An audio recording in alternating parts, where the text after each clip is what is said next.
mentioned a few of them, but some very specific practical examples. And you talked about the overload. So we get so many requests, right? As CI professionals, so many requests come in.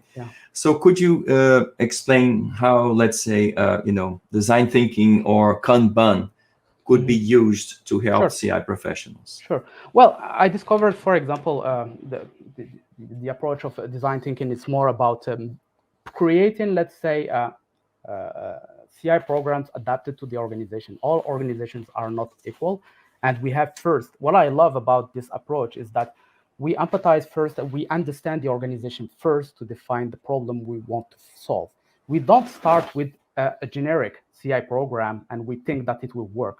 Sometimes the deliverables or CI outputs for one organization will have no value for another organization.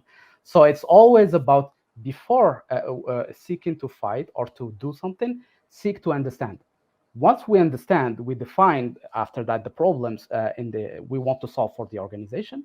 We start to ideate which kind of CI outputs, deliverables, meetings, for example, what are the formats, what teams we have to talk to. We ideate on that. What we call prototyping in the design thinking process is creating, let's say, a prototype. What I call it for CI, it can be the deliverables, the meetings we will have with people, and we test it with the people inside the organization. That way we can get closer to what the organization really needs in terms of market and competitive intelligence, not going broad and maybe we miss the point. For Kanban, for example, for the day-to-day, and I love the approach.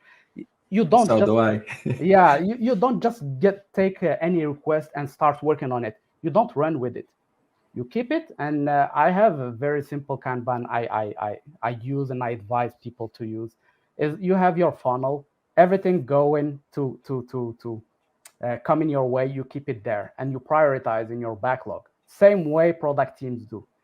You prioritize. You make sure that the key IT you're working on, for key IT stands for key intelligence topic, is really the most important and the most urgent or something like that. It's the strategic level of that request. Then you move on into working on it. So it helps with that. Of course, I would spend a whole hour talking about Kanban, but the idea is to make sure that the entry point, when you have any element, you don't just run with it and start working on it. You prioritize, you make sure that it's listed according to the value it brings. When you work on it, you make sure that you're not spending a month working on something that you can work on for a week. So the lead time is important.